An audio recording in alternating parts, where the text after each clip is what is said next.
You can probably tell by the sermon title that we are about to take a walk on the dark side this morning. I could begin by reciting a litany of what I would consider evil acts, whether recent or historical. But I don't have to. I can give you the sentence beginning, "A terrible evil act was, ... and you would all be able to complete it. If I polled the congregation, I would probably find much overlap as well as great scope. There is no shortage of evil acts to go around. We could look at the examples and arrive at some kind of definition of what we think qualifies as evil, a sort of Venn diagram of evil where all the acts intersect. We may find a spectrum of evil, some more heinous than others, some of greater impact on more people. We may be able to classify some acts based on the characteristics of the perpetrator. How do we compare the act of terrorism to the act committed by someone in a total psychotic break? But what brought me to this topic is a struggle with how I, as a religious liberal, deal with evil. My first alternate title for the sermon was, "I just don't get it."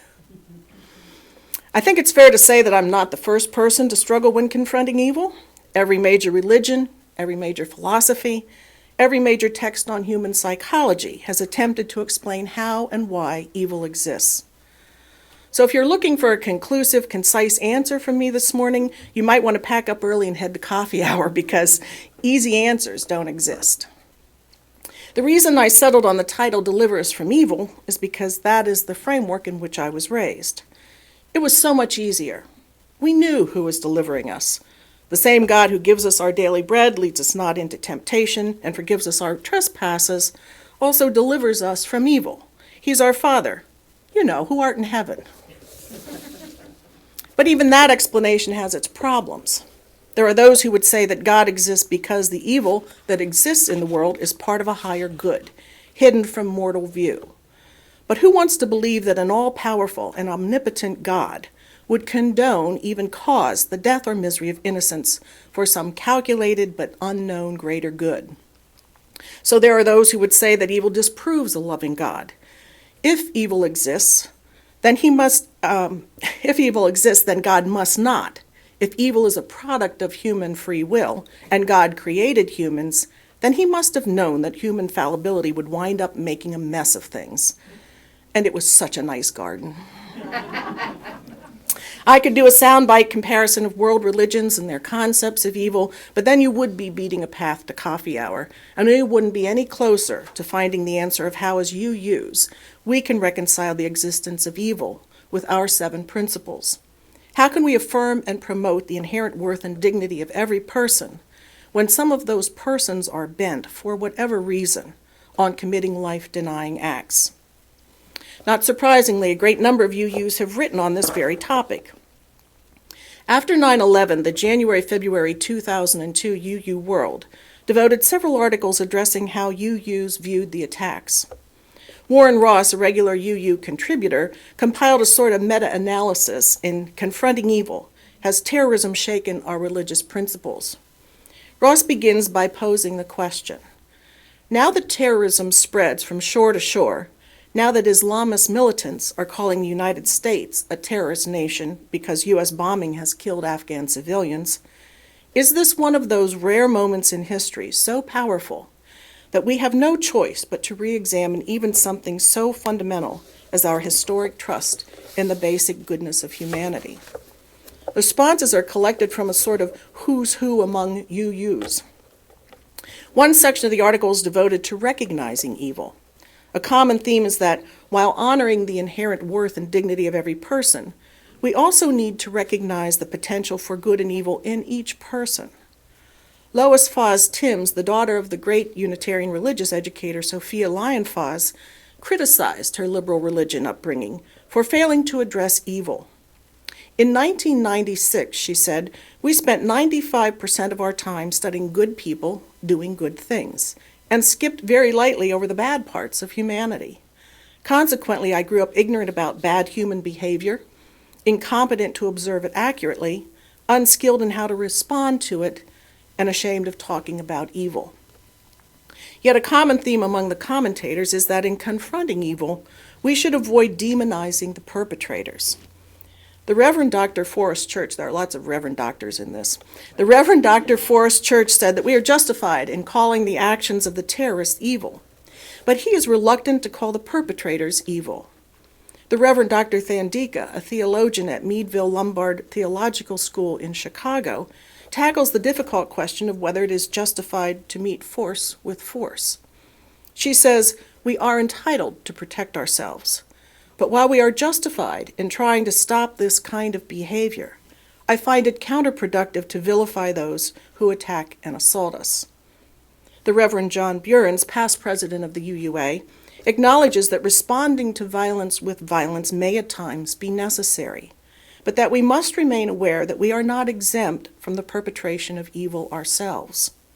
He concludes that while we cannot tolerate terrible acts of violence and violations of human rights, we must beware that if in fighting them, quote, we cause any amount of collateral damage on innocent people, that is an objective evil that should be deeply regretted.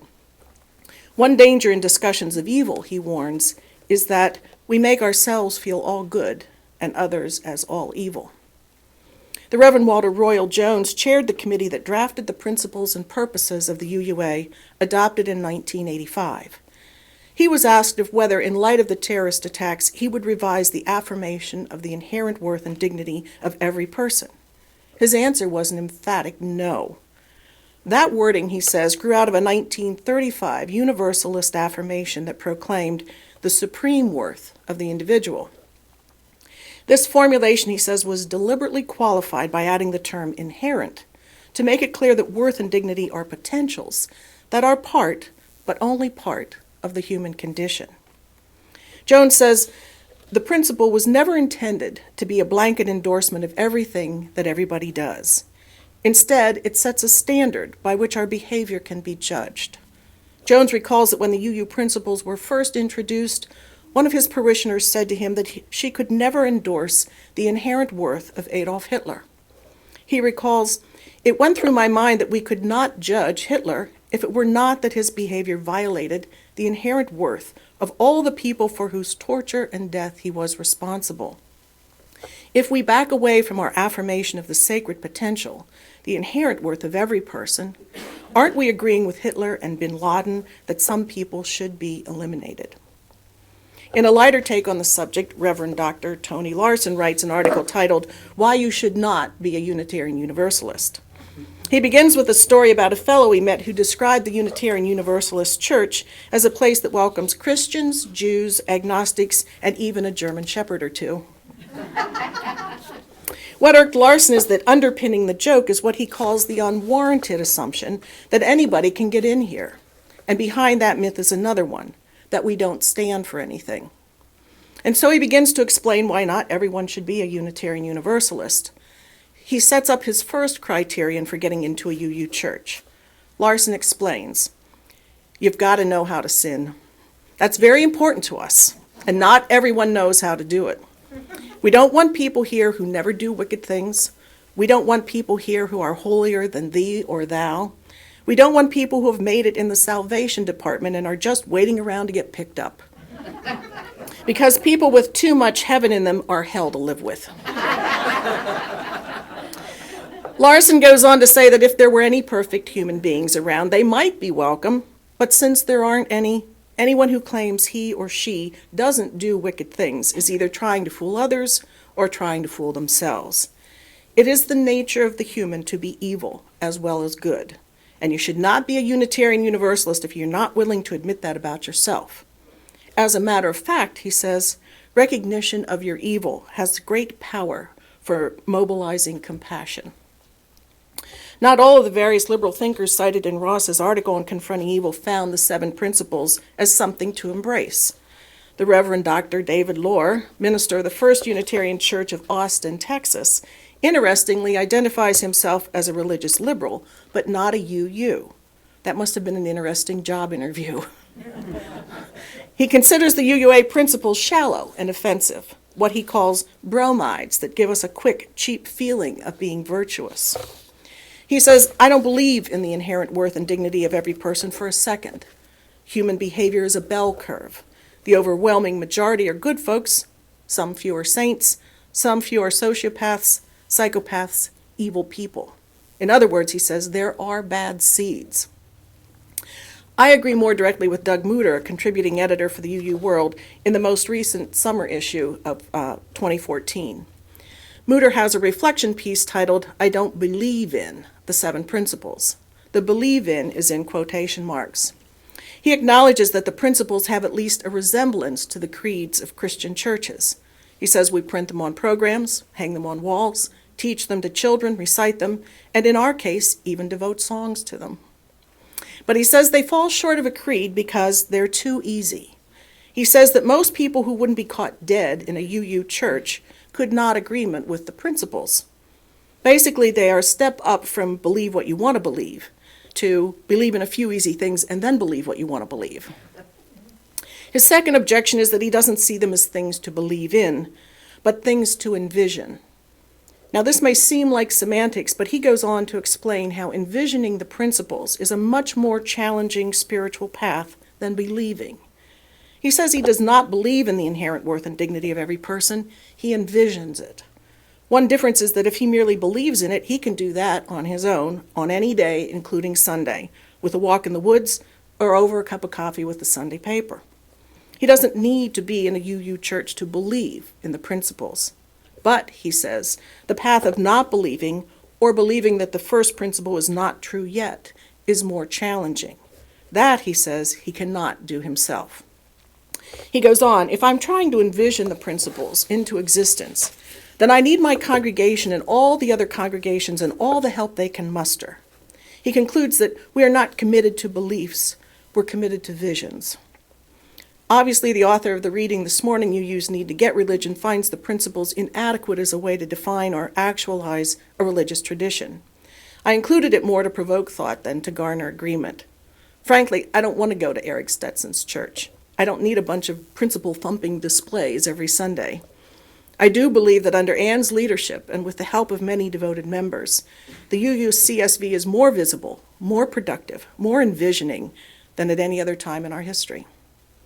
In another collection of UU Views on Evil, Reverend Patrick O'Neill, minister of the First Unitarian Church Society of Brooklyn, weighs in on the balance between good and evil, with the church as a kind of fulcrum. He says people are almost equally capable of both good and evil, but most of the time, people choose good.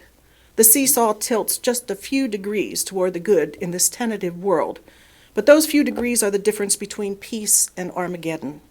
The job of the church is to put the few stubborn ounces of our weight on the side of goodness and press for all we're worth. Another source for viewing good and evil has always been in literature. You know, I'm an former English teacher. When I was teaching an 11th grade honors English class, I had my students read Lord of the Flies by William Golding.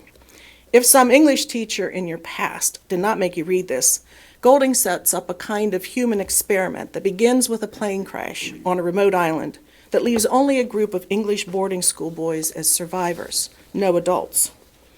Golding himself writes, the theme of Lord of the Flies is an attempt to trace the defects of society back to the defects of human nature.